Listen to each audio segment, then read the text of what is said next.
Hi everybody, my name is Tyler Verhoff and I'll be sending you the case study final, Module 13, the missing Booster Club funds. We'll be focusing in on Standard 8. We have the definition of that right here.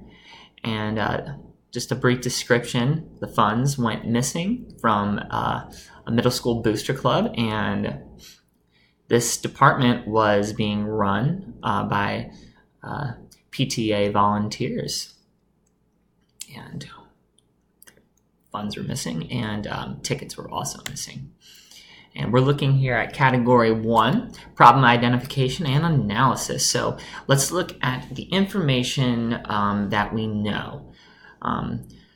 The middle school that we are looking at particularly pertains to 450 students in a suburban area type school, and we know that the population is decreasing because of the amount of mills that are in the area. And we're at a school basketball game.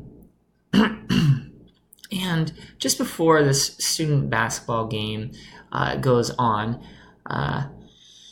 we have Mrs. Bowman come up to the principal at the school, Mr. Stevens, and asks if he in the school can pay for Alice Bowman's, a student at the school's, trip to go cheerlead at a national competition. And Mr. Steven tells her that no, that amount of money that the PTA Boosters runs is for multiple cheerleaders, not just one. So it would be used for many students. It can't just be used for one individual. And Mrs. Bowman tells the principal, Mr. Stevens, about her financial problems. Mr. Stevens is a very popular principal in the community, and he relies on the parents of the community to help him run the athletic events in the school. And one of the events, PTO parents for the cheerleaders do volunteer at the games, and one of the jobs are taking admission tickets and money for those admission tickets. And during that time, these pre-numbered tickets were used to get an admission for the basketball game. And a gentleman by the name of Mr. Dumas walks into the basketball game. He had just gotten his paycheck and had cashed it, and had was seen with $50 bills. So Mr. Dumas paid with a $50 bill to one of the admittant volunteers. And we find out that 10 tickets are torn, and we have a discrepancy in the amount of cash that was taken in. So going forward, what do I need to know? Is this basketball game being securely monitored by cameras? Who was the exact volunteer who took Mr. Dumas's money? Can they confirm that he did pay with $50 bill? Also, what change was provided after he was given the $50 bills? A volunteer should know when you're getting a big bill like a 50 or 100 like that. It's very rare. So I think he would also be giving change such as 20s back. So that volunteer, he or she, would be able to really clock in and kind of tell the truth about that. And also, I need to know, is the change box correct with the answer of the volunteer? And where did the 10 missing tickets go? I gotta find that out too. And who are the other parents who helped Mr. Bowman volunteer for this game? Kind of get everyone's opinion, and I need to just know the truth from everybody and what everybody's seen.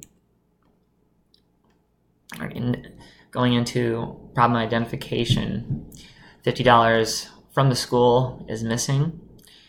10 tickets are reported to be damaged. Mr. Stevens is the single member of the staff present at the school. He does not have an assistant principal there to help him out, or teachers really that would come see the school and help him out. And he really has to figure out a way to solve this problem on his own. And there is no real clear evidence other than the parent, Mrs. Bowman, kind of sparks a red flag and with her financial issues, and may hold a grudge since Mr. Stevens was asking him to share the money for all the students to use in the cheerleader program. So our red flag here is Mrs. Bowman. But we need to be careful with that. All right, so designing a plan of action, the first thing I would do, first and foremost, is to implement a safeguard mandating that one staff member handles the monies when the people come in and take change, and one person handles the tickets. I would prefer in my school that staff members handle my money because I work with them and I trust them, and the parents would handle the tickets, and you're not having to multitask, and something like this wouldn't happen. Second, I would contact Mrs. Bowman and just tell her about this situation that happened, and I wouldn't accuse her or anything. I just would want to know if she knew anything about that and if she had heard anything. Depending on her responses, I would then ask questions accordingly. And next, I would get a hold of Mr. Dumas and ask him if he did in fact pay with a $50 bill in addition to the game. And then finally, I would talk to any other parent volunteers who are at the game and then go from there. Resolve the issues and based on the promoting the success of all students. And by implementing the safeguard and written procedure, this prevents an issue like this kind of from ever happening again. As a principal, you're going to do many athletic events, and you just need to kind of iron this out before you go any further.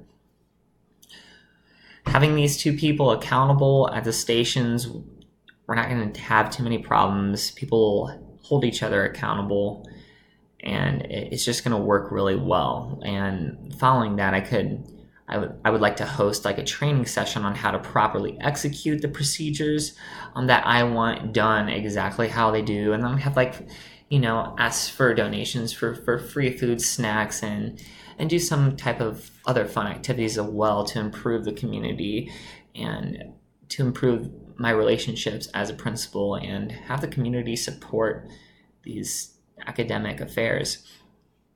Now, with the efforts projected by the principal, the volunteers will see how serious an action like this is taken. So just like taking $50, I'm going to do something about it. And they don't ever want to do anything like this again because this is the standard that I would hold the school to. This ensures that the students' funds for the events will always be secure. Category 4, we're looking at debriefing of the problem at hand. The first thing that I am thinking is that I need to talk to as many people involved, okay? And just get everybody's opinion and the truth from everybody. And that's where the answer to my problem will lie.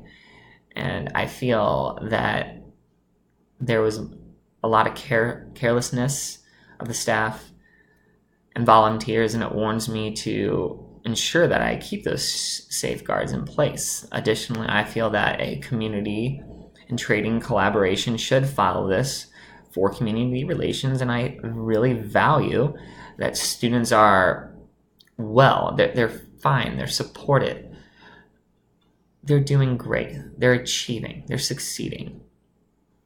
Not anything is dire in this situation, just money has been lost. Students are still going to be okay and successful. The unresolved issues, still there's $50 missing, and Alice Bowman still cannot afford to go to her cheerleading event. And what happened to the damaged and missing tickets? And was there anyone else who may have been in contact with the ticket and money between the admissions and concession stand and walking back and forth? It could have been bumped and fallen out of the bag. Who knows? And category 5, with a standard reflection promoting on the effectiveness and efficiency of managing a school.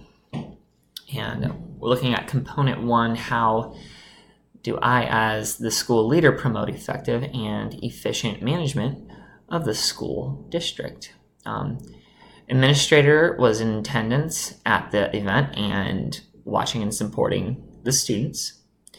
And he relies on the community for everything, for parent volunteers and encouraging positive school relations. He uses pre-numbered tickets set in place for individuals to track their admission. He's doing lots of things right. He has safeguards set in place, just not quite up to the expectations that he should. And the money was counted in front of a security officer. And he backed that standard pretty well. Component 2, how do you, as a school leader, promote social learning of every student? The administrator ensures that there are events to build student and parent rapport in the school community. The administrator always recognizes student achievements and praises it. We also see him supporting the boosters' activity, help with the events of the school program, and supporting Alice and announcing that announcing her success. He does do that praise. And Mr. Stevens also attends student functions and events to support. And how do I, as a school leader, promote student learning? Each principal always follows the procedures and finances of the event. Mr. Stevens' funds are only to be admitted to many students, not just one. And parental involvement and volunteering for school students, creating a community, and the community gives support to the students for the success. At the end, every student is well and in position to succeed. Thank you very much.